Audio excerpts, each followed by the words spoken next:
ബഹുമാനമുള്ള സഹോദരങ്ങളെ, അപ്പോൾ ചെറുപ്പക്കാരാ, നിന്റെ സമ്പത്ത് എങ്ങനെ ചെലവ് ചെയ്തു, എങ്ങനെ ഉണ്ടാക്കി, എങ്ങനെ ചെലവ് ചെയ്തു? ഇന്ന് പൈസ കൂടുതൽ ചെലവ് ചെയ്യുന്ന എന്തിനു വേണ്ടി? കാട്രായി, കാക്കാടെ കവറുപാല്, കല്ലുവാതൊക്കെ താത്താടെ കവറുപാല്, മണിച്ചം വാട്ടർ, ഈ സാധനം അടിക്കാൻ വേണ്ടിയിട്ട് ഇന്ന് ചെറുപ്പക്കാർ, യുവാക്കൾ പൈസ മൊത്തം ഇന്ന് വാരി ചെലവാക്കും. അതിന്റെ ഒരു 2-3 ഹദീസ് കൂടെ ഞാൻ പറഞ്ഞിട്ട് ഇൻഷാ അല്ലാഹ് 10:30 പോയി ഞാൻ നിർത്തും. 10 മണി വരെയാണ് നമ്മുടെ സമയം. ഇവിടെയൊക്കെ ഇത് കാണൂല്ലേ, 10:30 ആകുമ്പോ 2 ഹദീസിന് 10:30 പോരാല്ലോ. ഇതാണ് അടുത്തതാഴ്ച വലിയ ആറ്റം ബോംബ് ഇട്ട് കൊടുക്കണ്ടേ. അതാണ് പോലീസ് വന്ന് നിങ്ങൾക്ക് പ്രശ്നം, എന്നെ പിടിച്ചോണ്ട് പോകും, നാളെ എനിക്ക് പേങ്ങാട്ടുശ്ശേരി പ്രസംഗിക്കാനുള്ളത്, എനിക്ക് അവിടെ പോയി എത്തിക്കാതിരിക്കാനൊന്നും വയ്യ. ബഹുമാനമുള്ള സഹോദരങ്ങളെ, ഇന്ന് പൈസകൾ കൂടുതലും ചെലവാക്കുന്നത് വൈറ്റ് ഡ്രമ്മിന് വേണ്ടിയിട്ടാണ്. വാടയില്ലാത്ത സാധനം കുടിച്ചിട്ട് അടിച്ചാൽ വീട്ടിൽ വന്ന് പെണ്ണുമ്പിളുടെ കൂടെ കിടക്കാൻ അറിയത്ത് പോലും, എന്ത് ചെയ്തു, എവിടെ പോയി കുടിച്ചെന്ന് പോലും അറിയില്ല. അങ്ങനത്തെ സാധനം കണ്ടുപിടിച്ച സാധനം 3x നമുക്ക് അറിയില്ല സംഭവം. Regular use medicine, regular use mouth, സ്ഥിരമായിട്ട് കുടിച്ചു കഴിഞ്ഞാൽ അപ്പോളെ ആള് കട്ടപ്പുകയാവും. അപ്പൊ അങ്ങനത്തെ സാധനം ഇന്ന് നമ്മുടെ ചെറുപ്പക്കാർക്ക് അതൊരു ഹരവായിരിക്കാണ്. അതൊന്ന് കുടിച്ചാൽ എന്തായിരിക്കും അവന്റെ അവസ്ഥ? അതിന്റെ ഗൗരവം ഒന്നും മനസ്സിലാക്കാത്തത് കൊണ്ടായിരിക്കും. കേവലം ഒരു ചെറിയ രസത്തിന് വേണ്ടിയിട്ടായിരിക്കും അവൻ കുടിക്കുന്നത്. അവൻ സമ്പാദിക്കുന്നു പൈസ, അവൻ ചെലവ് ചെയ്യുന്നത് എവിടെ? ഇപ്പൊ സമ്പാദ്യം ഞാൻ പറഞ്ഞു. ഇനി വഫീമ അൻഫഖ, അവൻ എങ്ങനെയാണ് ചെലവ് ചെയ്യുന്നത്? എവിടെ കൊണ്ട് ചെലവ് ചെയ്തു? കഷ്ടപ്പെട്ട് പോയി താബൂക്കെടുത്ത് വലിയ പണി ചെയ്ത് 600-700 രൂപ ദിവസവും സമ്പാദിച്ചുകൊണ്ട് വന്നിട്ട് നേരെ പോണത് എങ്ങോട്ടാണ്? ഒന്ന് ആലോചിച്ച് നോക്ക്. നമ്മുടെ ചെറുപ്പക്കാരാ പൈസ കൊണ്ട് കളയുന്നത് എവിടത്തേക്കാണ്? സുഹൃത്തുക്കളെ, സഹോദരങ്ങളെ, നേരത്തെ ഇവിടെ ആരോ ഇതിന്റെ കണക്കുകളൊക്കെ പറയാം. ഓരോരുത്തർ കുടിച്ചു തുപ്പുന്ന ഓരോ സ്ഥലങ്ങൾ, ജില്ലകൾ. പരിശുദ്ധമായ റമളാൻ മാസത്തിൽ ഇച്ചിരി ആശ്വാസം ഉണ്ടെന്ന് ഈ ബെവറേജസ് കോർപ്പറേഷനിൽ ജോലി ചെയ്യുന്ന ചെറുപ്പക്കാരന്മാരൊക്കെ പറഞ്ഞിട്ടുണ്ട്, എന്നോട് പറഞ്ഞിട്ടുണ്ട്. 27-ാം രാവാകുമ്പോൾ പൾസ് കൂടും, അത് അന്നേരം അതിൻ്റെതായ ദറജ കൂടും. ബഹുമാനപ്പെട്ട സഹോദര സഹോദരി, ഇതിന്റെ ഗൗരവം നമുക്ക് മനസ്സിലാക്കാത്തത് കൊണ്ടാണ്. ഇതിന്റെ ഗൗരവം നമ്മൾ മനസ്സിലാക്കണേ. ഇത് മനസ്സിലാക്കിയാൽ ദുനിയാവിലും ആഖിറത്തിലും നമുക്ക് രക്ഷയാണ്. ഒന്ന് ശ്രദ്ധിച്ചോളി, അല്പം ഒന്ന് ശ്രദ്ധിച്ചോളി. മദ്യപിക്കുന്നവരൊക്കെ ഉണ്ടെങ്കിൽ നാളെ മുതൽ മാറിക്കോ. അൽഹംദുലില്ലാഹ്, തീർക്കോ, പ്രശ്നം തീർന്നു. ഇപ്പൊ ഇന്നലെ വരെ കുടിച്ചതൊന്നും അള്ളാഹ് ചോദിക്കില്ല, തൗബ ചെയ്ത് മടങ്ങിയാൽ മതി. ഉസ്മാൻ ഇബ്നു അഫ്ഫാൻ റളിയല്ലാഹു തആല അൻഹു പറയുകയാണ്, ഹിയ അക്ബറുൽ കബായിർ, ഏറ്റവും വലിയ പാപമാണ്, ഏറ്റവും വലിയ പാപമാണത്. മൻ ശരിബൽ ഖംറ നഹാറാ, ആരൊരാളത് പകലിന്റെ ആദ്യത്തിൽ കുടിക്കുന്നുവോ, വല്ല മുശ്രിക്കാ, അവൻ ആ പകലിന്റെ സമയത്ത് മുശ്രിക്കായിരിക്കുമെന്ന് ഹബീബായ റസൂലുള്ളാഹി. വമൻ ശരിബൽ ഖംറ ലൈലാ, ആരൊരാള് രാത്രിയുടെ തുടക്കത്തിൽ അവൻ മദ്യം കുടിക്കുന്നുവോ, ബാത മുശ്രിക്കാ, അവൻ രാത്രി മുഴുവനും മുശ്രിക്കായിട്ടായിരിക്കും ഉറങ്ങുക. ആ രാത്രിയുടെ സമയത്തെങ്ങാനും അവൻ മരിച്ചു പോയാൽ അവൻ മുശ്രിക്കായിരിക്കും സഹോദര, മുശ്രിക്കായിരിക്കും സഹോദര. അള്ളാഹു കാത്തുരക്ഷിക്കുമാറാകട്ടെ. ഈ മുശ്രിക്കിനെയാണല്ലോ മുസ്ലിം പോയി കുളിപ്പിക്കേണ്ടത്, ഈ മുശ്രിക്കിനെയാണല്ലോ തോളിലേറ്റിക്കൊണ്ടുവരേണ്ടത്, ഈ മുസ്ലിമിനെ, ഈ മുശ്രിക്കിനെയാണല്ലോ ഈ മിമ്പറിന്റെ മെഹ്റാബിന്റെ ഓരത്ത് കൊണ്ടുവച്ച് നമസ്കരിപ്പിക്കേണ്ടത്. ഓർക്കോ സഹോദര, അല്ലാഹുവിന്റെ റസൂലിന്റെ മുത്തായ വാക്കാണിത്. മൻ ശരിബൽ ഖംറ, മൻ ശരിബൽ ഖംറ, ആരൊരാള് മദ്യപിക്കുന്നുവോ, ആരൊരാള് മദ്യപിക്കുന്നുവോ, ഫലാ തുസല്ലിം അലൈഹി, അവന് നിങ്ങൾ സലാം പറയരുത് എന്ന് വളരെ ഗൗരവത്തോടുകൂടി അല്ലാഹുവിന്റെ റസൂൽ പഠിപ്പിക്കുകയാണ്. കാരണം എന്താണെന്ന് ഹബീബായ തങ്ങളോട് സഹാബത്ത് ചോദിച്ചപ്പോ, ഇന്ന ശാരിബൽ ഖംറി യജീഉ യൗമൽ ഖിയാമത്തി മുസ്വദ്ദൻ വജ്ഹുഹു മുദ്ലിഅൻ ലിസാനുഹു അലാ സദ്രിഹി, തീർച്ചയായും നാളെ മദ്യപാനി ആഖിറത്തിൽ അവനെ എഴുന്നള്ളിച്ചു കൊണ്ടുവരുന്നത് അവന്റെ മുഖം കറുത്ത് കരിവാളിച്ചിരിക്കും, വികൃതമായ വിരൂപമായ രൂപത്തിലായിരിക്കും. പേപ്പട്ടിയെ പോലെ അവന്റെ നാവ് അവന്റെ നെഞ്ചിലേക്ക് ഇറങ്ങിക്കിടക്കുമത്രേ. യസീലു ലുആബുഹു, അവന്റെ നാവിന്റെ ഇരുഭാഗങ്ങളിൽ നിന്ന് ഇളയിട്ട് വീഴുമത്രേ. വയഅരിഫുഹു വയഖദിറുഹു കുല്ലു മൻ റആഹു, കാണുന്ന ഓരോരുത്തർക്കും അവർക്ക് ദുർനാറ്റം സഹിക്കവയ്യാതെ അവർ മനസ്സിലാക്കും, അന്നഹു ശാരിബു ഖംർ, ദുനിയാവിൽ ഇവൻ മദ്യപിച്ച് മരിച്ചു പോയവനാണ്, അവനെയാണ് ഈ കോലത്തിൽ അല്ലാഹു കൊണ്ടുവന്നത്. മാത്രമല്ല ബഹുമാനമുള്ള സഹോദരങ്ങളെ, മൻ മാത മുദ്ബിനൽ ലിൽ ഖംർ കആബിദിൽ اللاة والعزى. അള്ളാന്റെ റസൂല് പറയുകയാണ്, ആരൊരാൾ മദ്യപിച്ച അവസ്ഥയിലാണ് മരണപ്പെട്ടതെങ്കിൽ മക്കക്കാരായ മുശ്രിക്കീങ്ങൾ ആരാധിച്ചിരുന്ന ലാത്തയെയും ഉസ്സയെയും ആരാധിച്ച് ചത്തുപോയവനെ പോലെ അവൻ ചത്തുപോകുമെന്ന് ഹബീബായ റസൂലുള്ളാഹി.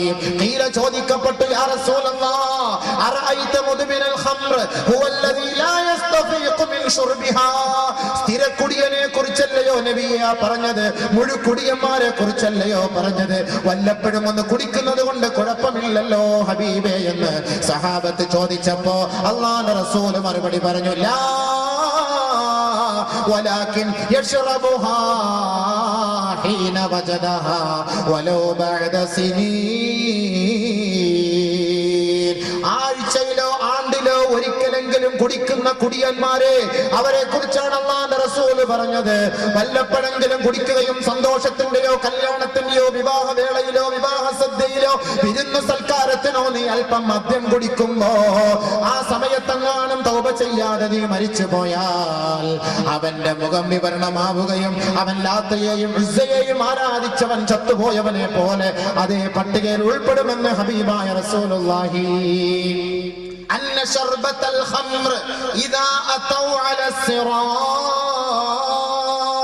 മദ്യപാനി സിറാത്ത് എന്ന പാലത്തിലേക്ക് കടക്കുമ്പോ യതഖത്തഫഹുമുസ് സബാനിയ. സബാനിയായ മലക്കുകൾ അവരെ പോയി പ്രഹരിക്കുമത്രേ, കടന്നു പിടിക്കുമത്രേ. ഇലാ നഹരിൽ ഖബാൽ. ആ സിറാത്ത് എന്ന പാലത്തിന്റെ താഴെയുള്ള നികൃഷ്ടമായ നീർച്ചാലായ നരകകുണ്ടാരത്തിലേക്ക്, ഖബാൽ എന്ന നരകത്തിലേക്ക് അല്ലാഹുവിന്റെ റസൂലിനോട് സഹാബത്ത് ചോദിച്ചു, വമാ നഹറുൽ ഖബാലി യാ റസൂലല്ലാഹ്. നബിയെ, എന്താണ് ഈ ഖബാൽ എന്ന് പറയുന്നത്? ആ വെള്ളം എന്താണ്? ആ നരകം എന്താണ്? ആ ചെരുവെന്താണെന്ന് ചോദിച്ചപ്പോ ഹിയ ഉസാറത്തു അഹ്ലിന്നാർ അദ്ദമു വൽ ഖൈഹു.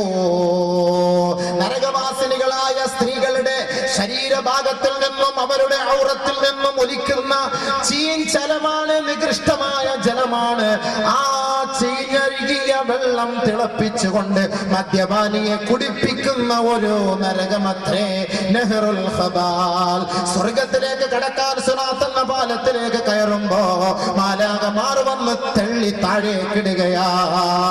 ഫയുസ്ഖൗന മിൻഹാ ബികുല്ലി കഅസിൻ ശരിബൂ മിൻഹാ ഫിദ്ദുനിയാ. ദുനിയാവിൽ അവൻ എത്ര ഗ്ലാസ് മദ്യമാണോ കുടിച്ചത് അതിന്റെ ഓരോ കണക്ക് പ്രകാരം നഹറുൽ ഖബാൽ എന്ന് പറയുന്ന നരകകുണ്ടാരത്തിൽ നിന്ന് അല്ലാഹു ഇവനെ കുടിപ്പിക്കുമെന്ന് ഹബീബായ റസൂലുള്ളാഹി. അല്ലാഹുവിന്റെ റസൂല് ആ നഹറുൽ ഖബാലിനെ കുറിച്ച് പറയുകയാണ്, വലൗ അന്ന ഖുത്രതൻ മിനസ് സമാഇ ഇലാ ദുനിയാ ലഅഹറഖതിസ് സമാവാതു മിൻ ഹർരിഹാ. ഒരിറ്റ് മദ്യത്തിന്റെ തുള്ളിയെങ്ങാനും, ആ നരകത്തിന്റെ മദ്യത്തിന്റെ തുള്ളിയെങ്ങാനും ഈ ഭൂമിയിലേക്ക് അല്ലാഹു ഇറ്റിച്ചാൽ ആ നരകത്തിന്റെ ആ മദ്യത്തിന്റെ ഒരു തുള്ളി മദ്യത്തിന്റെ ചൂടിന്റെ കാഠിന്യത്താൽ ഈ ലോകം മുഴുവനും നശിച്ചു പോകുമെന്ന് ഹബീബായ റസൂലുള്ളാഹി. അതുകൊണ്ട് മദ്യപിച്ച് മരിച്ചു പോകുന്നവരെ ഈ കൊടും ചൂടിൽ തിളപ്പിക്കുന്ന ഈ മദ്യത്തിന്റെ അംശമാണ് അവരെ കുടിപ്പിക്കപ്പെടുക എന്ന് ഹബീബായ റസൂലുള്ളാഹി. മാത്രമല്ല അവരിൽ ഖബറിന്റെ ശിക്ഷയോ മാരകമായ ശിക്ഷയാണ് സഹോദര. ഈ ലോകത്ത് നിന്ന് വിട പറയുമ്പോ കലിമ ചൊല്ലി മരിക്കാൻ ഒരു അവസരം അല്ലാഹു അവർക്ക് നൽകുകയില്ല. ഫുളൈൽ ഇബ്നു ഇയാദ് റളിയല്ലാഹു തആല അൻഹു അദ്ദേഹം പറയുകയാണ്, ഒരു ദിവസം അദ്ദേഹത്തിന്റെ ശിഷ്യന്റെ അരികിലേക്ക് കടന്നു ചെല്ലുന്നു. دخل عند تلميذ له قد حضرته الوفاة. അദ്ദേഹത്തിന്റെ ശിഷ്യൻ വലിയ പണ്ഡിതനായിരുന്നു. ഫുളൈൽ ഇബ്നു ഇയാദ് റളിയല്ലാഹു അൻഹുവിന്റെ കീഴിൽ പഠിച്ച വ്യക്തി. ഇൽമു പഠിച്ചിട്ട് പോയിട്ട് ഉസ്താദന്മാരെ കുറ്റം പറഞ്ഞിട്ട് കാര്യമില്ല. മുതല്ലിമീങ്ങൾ തോന്നിയാസം ചെയ്യുമ്പോൾ ഉസ്താദന്മാരെ കുറ്റം പറഞ്ഞിട്ട് കാര്യമില്ലല്ലോ. എന്തൊക്കെയാ പഠിച്ചു കഴിഞ്ഞ് റാഹത്തായിട്ട് അവർ പോകുന്നു, പിന്നെന്താ ചെയ്യുന്ന ആർക്കറിയാം. അത് അള്ളാഹുമായിട്ടുള്ള ബന്ധമാണ്. അള്ളാഹു താല നമ്മുടെ ഈ ഇൽമിനെ നാഫിയ ഇൽമാക്കി തരട്ടെ. നാഫിയ ഇൽമുണ്ടെങ്കിൽ അത് ഖിയാമത്ത് നാൾ വരെ നിലനിൽക്കും. ഫുളൈൽ ഇബ്നു ഇയാദ് പറയുകയാണ്, അദ്ദേഹത്തിന്റെ ശിഷ്യൻ മരണത്തോട് മല്ലടിച്ചു കിടക്കുമ്പോ ഇദ്ദേഹം അദ്ദേഹത്തെ സമീപിക്കാൻ അവിടുത്തെ വീട്ടിലേക്ക് എത്തി. ഫജഅല യുലഖിനുഹാ ഷഹാദ, അദ്ദേഹത്തിന് ഷഹാദത്ത് കലിമ ചൊല്ലുന്നതിന് വേണ്ടി ബഹുമാനപ്പെട്ട ഫുളൈൽ ഇബ്നു ഇയാദ് അവിടെ ഇരുന്ന് ചൊല്ലിക്കൊണ്ടേയിരുന്നു.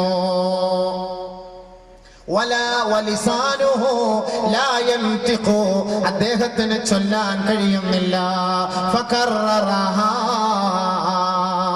വീണ്ടും മടക്കി മടക്കി ചൊല്ലിക്കൊണ്ടേയിരുന്നു. അവസാനം ആ ശിഷ്യൻ ആ മരണത്തിന്റെ ശയ്യയിൽ കിടന്നുകൊണ്ട് പറയുകയാണ്, എന്റെ ഉസ്താദേ, എന്റെ ശൈഖവർകളെ, ലാ അഖൂലുഹാ വഅബ്റഉ മിൻഹു, അതിൽ നിന്ന് ഞാൻ ഒഴിവായി, എനിക്കത് ചൊല്ലാൻ കഴിയുകയില്ല. ഫഖറജ മിൻ ഇൻദിഹി, ആ ഉസ്താദ് അവർകൾ വളരെ പ്രയാസപ്പെട്ട് വിഷമത്തോടെ വഹുവ യബ്കി, പൊട്ടിക്കരഞ്ഞുകൊണ്ട് തന്റെ ശിഷ്യന്റെ അരികിൽ നിന്ന് വീട്ടിലേക്ക് മടങ്ങുകയാണ്. ആ സഹോദരൻ മരണപ്പെട്ടു പോയി, മാസങ്ങൾ കഴിഞ്ഞു പോയി. മഹാന്മാർക്ക് മുനാജാത്തിലൂടെ മുനാഖബയിലൂടെ മരണപ്പെട്ടവരെ കുറിച്ച് കാണാൻ കഴിയുമെങ്കിൽ അവരൊരു ദിവസം അതാ തന്റെ ശിഷ്യനെ കാണുകയാണ് സ്വപ്നത്തിൽ. യുഹ്സബു ബിഹി ഇലന്നാർ, ചില വൈദ്യരെ പോയി കണ്ടു. ഫഖാല ലി, അവരെന്നോട് പറഞ്ഞു, നിന്റെ രോഗത്തിന് പരിഹാരം തശ്റബുൽ ഖംറ ഖദ്ഹാ ഫീ കുല്ലി സനാ, എല്ലാ വർഷവും ഒരു ഗ്ലാസ് മദ്യം കുടിച്ചാൽ മതി, നിന്റെ ഈ രോഗം സുഖപ്പെടും.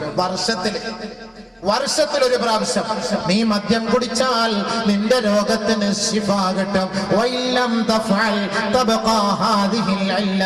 നീ അങ്ങനെ ചെയ്യാത്ത പക്ഷം നിന്റെ രോഗം അവശേഷിക്കുമെന്ന് ഡോക്ടർമാര് വിധി എഴുതിയപ്പോ ഇദ്ദേഹം കുടിക്കുകയാണ് ചെയ്തത്. അത് ഉസ്താദ് അറിഞ്ഞില്ല, സംഭവം തീർന്നില്ല വിഷയം. ആ കബറിനകത്ത് അയാളെങ്ങനെ വലിച്ചോണ്ട് പോണ കാരണം എന്താ? ഉസ്താദ് അറിയാത്ത ഒരു പണി മൂപ്പലാൻ ചെയ്തു രഹസ്യമായിട്ട്. അപ്പൊ കെലിമ ചൊല്ലാൻ പറ്റാത്തൊരവസ്ഥ. വേറെ കബറിനകത്തൊരു കുട്ടിക്ക് വന്ന സംഭവം എന്താന്നുള്ളത്. അൽഹംദുലില്ലാഹ്, അൽഹംദുലില്ലാഹ്. ഒരു 3 സ്വലാത്തിൽ ബർക്കത്തിന് എല്ലാവരും സല്ലല്ലാഹു അലാ മുഹമ്മദ് സല്ലല്ലാഹു അലൈഹി വസല്ലം, സല്ലല്ലാഹു അലാ മുഹമ്മദ് സല്ലല്ലാഹു അലൈഹി വസല്ലം, അല്ലാഹുമ്മ സല്ലി അലാ മുഹമ്മദ് യാ റബ്ബി സല്ലി അലൈഹി വസല്ലം.